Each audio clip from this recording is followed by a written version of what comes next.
আসসালামু আলাইকুম everyone, I hope সবাই অনেক ভালো আছেন। আজকে আবারও নিয়ে আসলাম শুকনা বাঁশপাতা শুটকি দিয়ে এবং সামান্য কিছু রসুন এবং দিয়ে দেব শুকনা মরিচ।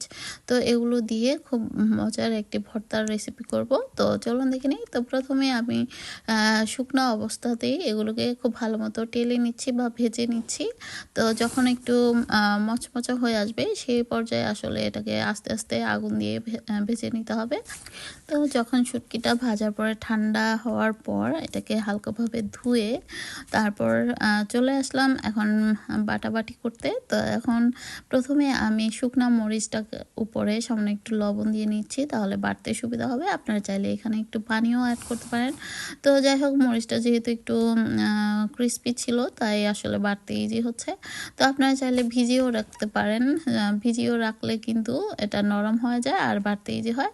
তো রসুনটা এবং মরিচটা আমি প্রথমে বেটে নিচ্ছি, তারপর শুটকিটাকে ধুয়ে রেখেছিলাম। মানে অত ভিজিয়ে রাখতে হবে না, এই শুটকি কিন্তু পরিষ্কারই থাকে। তো সামান্য একটু ভাজার পর ঠান্ডা করে নিয়ে তারপর সামান্য একটু ধুয়ে নিলেই কিন্তু হয়ে যাবে উপরটা। তো এই তো আমি ছুরির সাহায্যে এটাকে কাচিয়ে নিচ্ছি। কাটা হাত মানে হাতে কাটা লাগার ভয় থাকবে না, আর মরিচটাও হাতে বেশি লাগবে না, মানে জলার ভয় থাকবে না, কম। তো সেই কারণে আসলে একটা নাইফের সাহায্যে বা আপনার স্পুন দিয়েও এভাবে কাচিয়ে নিতে পারেন। তো যাই হোক, এভাবে বেটে নিচ্ছি 2-3 বার।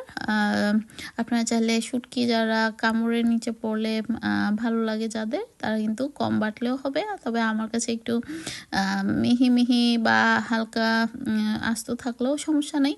তারপরেও কাটাটা যাতে হাতে না ফুটে সেই অনুযায়ী আসলে বেটে নিচ্ছি। আর এর সঙ্গে আমি আরও দুটো জিনিস অ্যাড করব, যেমন ধনেপাতা এবং কাঁচা পেঁয়াজ।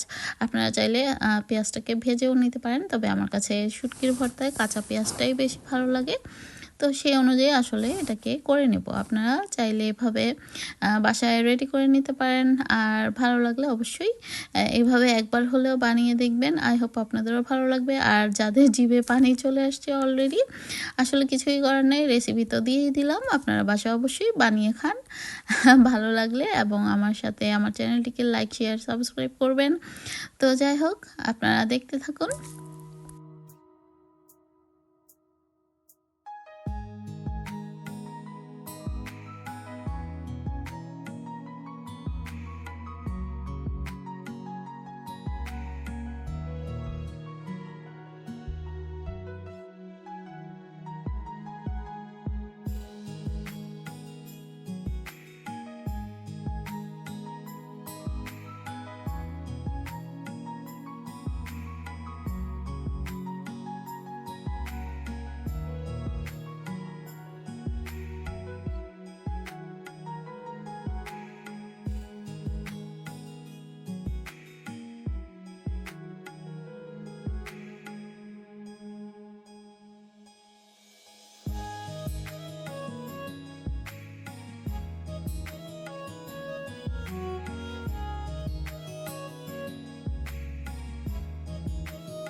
তো এই তো আমার ভর্তাটা কিন্তু হয়ে আসছে। তো এখন আমি নাইফের সাহায্যে কাচিয়ে নিচ্ছি। তো হাত দিয়ে পরে বাটিতে উঠিয়ে নেব।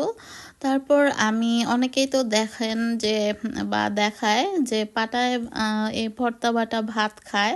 তো আমারও অনেক শখ হলো যে আজকে যেহেতু ভর্তাটা বেটেছি আর খেতেও ইচ্ছে করছিল, তো আমিও একটু ভর্তা যখন উঠানোর পর যে ভর্তাটা লেগে থাকে পাটার মধ্যে, তো সেখানে কিছু ভাত দিয়ে হালকাভাবে বেটে সেই ভাতটা খেতে কিন্তু খুব সুস্বাদু বা অসাধারণ লাগে। তো আপনাদের জিভে যাদের পানি চলে আসছে তারা অবশ্যই বাসায় একবার হলেও আমার মতো খেয়ে দেখবেন। আসলেও সত্যি অসাধারণ লাগে এইভাবে খেতে। তো যাই হোক, আই হোপ আপনাদেরও ভালোই লাগবে। আমার কাছে তো খুবই ভালো লেগেছে, মানে অনেক খাওয়ার মানে বানানোর সময় মনে হচ্ছে খেয়ে ফেলি কোন সময়। একই তো গ্রান, একই তো মানে কি আর বলবো, সব কিছু মিলে সত্যি অসাধারণ হয়েছে এই ভর্তাটা। আর লাল টাইপের ভর্তার অনেক দিন হলো খাই না। তো যাই হোক, অনেক দিন মনে হলো যে কোন দিন বানাবো, তো আজকেই বানিয়ে ফেললাম। তাই তো আমার মুখে অলরেডি পানি চলে আসছে। তো দেখতেই পাচ্ছেন খুবই সুন্দর লাগছে, লাল টুকটুকে। তো আমরা পরের দিন সকালবেলা ডিম চিতই বা পেঁয়াজ মরিচ দিয়ে ধনেপাতা দিয়ে চিতই পিঠা করেছিলাম, এবং দুপুরবেলা ভাত দিয়ে খেয়েছি। খুবই মজা লেগেছে, মানে ভর্তাটা সত্যি অসাধারণ হয়েছে। তো ভালো লাগলে আমার চ্যানেলটিকে অবশ্যই লাইক শেয়ার সাবস্ক্রাইব করবেন। তো আজ এ পর্যন্তই, সবাই ভালো থাকবেন, আমাদের জন্য দোয়া করবেন, আর আপনাদের জন্য রইল অনেক দোয়া। আল্লাহ হাফেজ, থ্যাংক ইউ ফর ওয়াচিং।